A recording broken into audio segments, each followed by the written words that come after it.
हिंदी विषय सूची के लिए अंग्रेजी अध्याय 16-17 के बाद अपलोडेड है।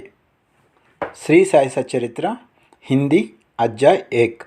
वंदना गेहूँ पीसने वाला एक अद्भुत संत। गेहूँ पीसने की कथा तथा उसका तात्पर्य।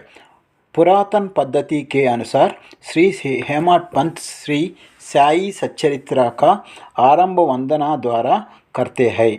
1। प्रथम श्री गणेश को साष्टांग नमन करते हैं, जो कार्य को निर्विघ्न संप्राप्त कर उसको यशस्वी बनाते हैं और कहते हैं कि श्री साई ही गणपति है। 2। फिर भगवती सरस्वती को जिन्होंने काव्य रचना उच्चारण की प्रेरणा दी और कहते हैं कि श्री साई भगवती से भिन्न नहीं है, जो कि स्वयं ही अपना जीवन संगीत बयान न कर रहा है। 3। फिर ब्रह्मा विष्णु और महेश, जो क्रमेश उत्पत्ति स्थिति और संहार करती है और कहते हैं कि श्री साई और वे अभिन्न है, वे स्वयं ही गुरु बनकर भवसागर से पर उतार देंगे। 4। फिर अपने कुल देवता श्री नारायण आदिनाथ की वंदना करते हैं, जो कि कोंकण में प्रकट हुए। कोंकण वह भूमि है जिससे श्री परशुराम जी ने समुद्र से निकालकर स्थापित किया था। तत्पश्चात वे अपने कुल के आदि पुरुषों को नमन करते हैं। 5। फिर कौंडिन्य मुनि को, जिनके गोत्रों में उनका जन्म हुआ, पश्चात उन ऋषियों को जैसे यज्ञवल्क्य, भृगु, पराशर, नारद, वेदव्यास, सनक सनंदन, सनत कुमार, शुक्र, शौनक, विश्वामित्र, वशिष्ठ, वामदेव, जैमिनी, वैशंपायन, नवयोगेंद्र इत्यादि तथा आधुनिक संत जैसे निवृत्ति, ज्ञानदेव, सोपन, मुक्ताबाई, जनार्दन, रामकृष्ण, एकनाथ, नामदेव, तुकाराम, कन्हा, नरहरि, उमा महेश्वर आदि को नमन करते हैं। 6। फिर अपने पितामह कोटेश्वर, पिता रघुनाथ और माता को, जो उनके बचपन में ही गात हो गई थी। फिर अपनी चाची को, जिन्होंने उनका भरण पोषण किया, और अपने प्रिय भ्राता को नमन करते हैं। 7। फिर पाठकों का नमन करते हैं, जिनसे उनकी प्रदान ही कि वे एकाग्रचित्त होकर कथामृत का पाने करें। 8। अंत से श्री सच्चिदानंद सद्गुरु श्री साईनाथ महाराज को, जो कि श्री दत्तात्रेय की अवतार और उनके आश्रयदाता है और जो ब्रह्म सत्यम जगन्मुच्या का बोध कर समस्त प्राणियों में एक ही ब्रह्मा की व्याप्ति की अनुभूति कराते हैं। सर्वश्री पराशर, व्यास और शांडिल्य आदि के समान भक्ति के प्रकार का संक्षोभ में वर्णन कर अब ग्रंथकर महादेव निम्नलिखित कथा प्रारंभ करते हैं। गेहूँ पीसने की कथा।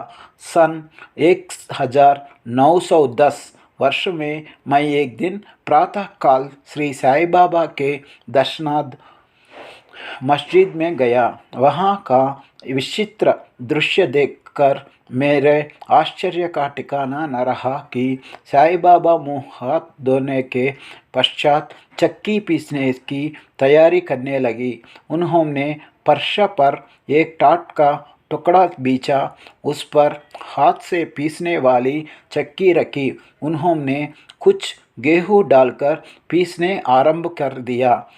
मैं सोचने लगा कि बाबा के चक्की पीसने से क्या लाभ है। उनके पास तो कोई भी नहीं और वे अपने निर्वाह भी भिक्षावृत्ति द्वारा ही करते हैं। इस घटना के समय वहाँ उपस्थित अन्य व्यक्तियों को भी ऐसी ही धारणा थी, परंतु उनसे पूछने का साहस किससे था। बाबा के चक्की पीसने का समाचार शीघ्र ही सारे गांव में फैल गया और उनकी यह विचित्र लीला देखने हेतु तत्काल ही नर नारियों की भीड़ मस्जिद की ओर दौड़ पड़ी। उनमें से 4 निडर स्त्रियों बड़ी को चार चीरती हुई ऊपर आई और बाबा को बलपूर्वक वहाँ से हटाकर उनके हाथ से चक्की का खूंट छीनकर तथा उनकी लीलाओं का गायना करते हुए उन्होंने गेहूँ पीसने प्रारंभ कर दिया।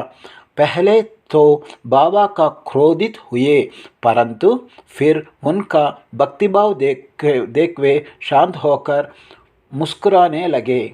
पीसते पीसते उन स्त्रियों में के मन में ऐसा विचार आया कि बाबा के ना तो घर द्वार है और ना इनके कोई बाल बच्चे हैं तथा ना कोई देख रेख करने वाला ही है। वे स्वयं भिक्षु वृत्ति द्वारा ही अपने निर्वाह करते हैं, अतः उन्हें भोजनादि के लिए आटे की आवश्यकता ही क्या है। बाबा तो परम दयालु है, हो सकता है कि यह आटा वे हम सब लोगों में ही वितरण कर दे। इन्हीं विचारों में मग्न रहकर गीत गाते गाते ही उन्होंने सारा पीस डाला। तब उन्होंने चक्की को हटाकर आटे को 4 समान भागों में विभक्त कर लिया और अपना अपना भाग लेकर वहाँ से जाने को उद्यत हुई। अभी तक शांत मुद्रा में निमग्न बाबा तत्क्षण ही क्रोधित हो उठे और उन्होंने अपशब्द कहने लगे, स्त्रियों, क्या तुम पागल हो गए हो? तुम किसको बाप को माल हड़प कर ले जा रहे हो? क्या कोई कर्जदार का माल है जो इतनी आसानी से उठा कर लिए जा रही हो? अच्छा, अब एक काम करो कि इस आटे के लिए जाकर गांव के मेंढ सीमा पर बिखेर आओ। मैंने शिरडी वासियों से प्रश्न किया कि जो कुछ बाबा ने अभी किया है उसका यथार्थ में कार्य तात्पर्य है। उन्होंने मुझे बतलाया कि गांव में विषुचिका हैजा का जारों से प्रकोप है और उसके निवारणार्थ ही बाबा का यह उपचार है। अभी जो कुछ अपने पीछते देखा था वह गेहूँ नहीं वरना विषुचिका हैजा था जो पिसा कर नष्ट कर दी गई है। इस घटना के पश्चात सचमुच विषुचिका की संक्रमणता शांत हो गई और ग्रामवासी सुखी हो गई। यह जानकर मेरा प्रसन्नता का परावर न रहा। मेरा कौतूहल जागृत हो गया। मैं स्वयं से प्रश्न करने लगा कि आटे कर और विषुचिका रोग का भौतिक तथा पारस्परिक क्या संबंध है? इसका सूत्र कैसे जाता है? घटना बुद्धिगम्य सी प्रतीत नहीं होती। अपने हृदय की संतुष्टि के हेतु इस मधुर लीला का मुझे 4 शब्दों में महत्व अवश्य प्रकट करना चाहिए। लीला पर चिंतना करते हुए मेरा हृदय प्रफुल्लित हो उठा और इस प्रकार बाबा का जीवन चरित्र लिखने के लिए मुझे प्रेरणा मिला। यह तो सब लोगों को विदित ही है कि यह कार्य बाबा की कृपा और शुभ आशीर्वाद से सफलतापूर्वक संपन्न हो गया। आटा पीसने का तात्पर्य। शिरडी वासियों ने इस आटा पीसने का घटना को जो अर्थ लगाया वह तो प्राय ठीक ही है, परंतु उसके अतिरिक्त मेरे विचार से कोई अन्य अर्थ भी है। बाबा शिरडी में 60 वर्ष तक रहे हैं। इस दीर्घ काल में उन्होंने आटा पीसने का कार्य प्राय है प्रतिदिन ही किया। पीसने का अभिप्राय गेहूं से नहीं, वरना अपने भक्तों के पापों, दौर्भाग्यों, मानसिक तथा शारीरिक तापों से था।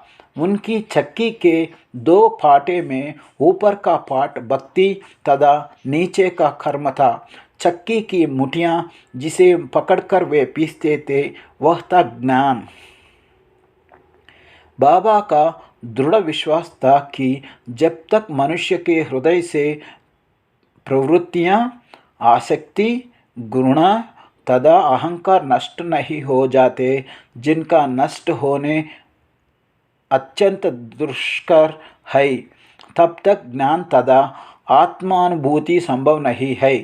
यह घटना कबीरदास से जी की इसके तदनुरूप घटना की स्मृति दिलाती है। कबीरदास जी एक स्त्री को अनाज पीसते देखकर अपने गुरु निपट निरंजन से कहने लगे कि मैं इसलिए रुदन विलप कर रहा हूँ है कि जिस प्रकार अनाज चक्की में पीसा जाता है, उसी प्रकार मैं भी भवसागर रूप चक्की में पीस जाने की यातना का अनुभव कर रहा हूँ। उनके गुरु ने उत्तर दिया ही कि घबराओ नहीं, चक्की के केंद्र में जो ज्ञान रूपी दंड है उसी को दृढ़ता से पकड़ लो, जिस प्रकार तुम मुझे करते देखो रहे हो उससे दूर मत जाओ, बस केंद्र की ओर ही अग्रसर होता जाओ और तब यह निश्चित ही कि तुम इस भवसागर रूपी चक्की से अवश्य ही बच जाओगी। श्री सद्गुरु साईनाथार्पणमस्तु। शुभम भवतु।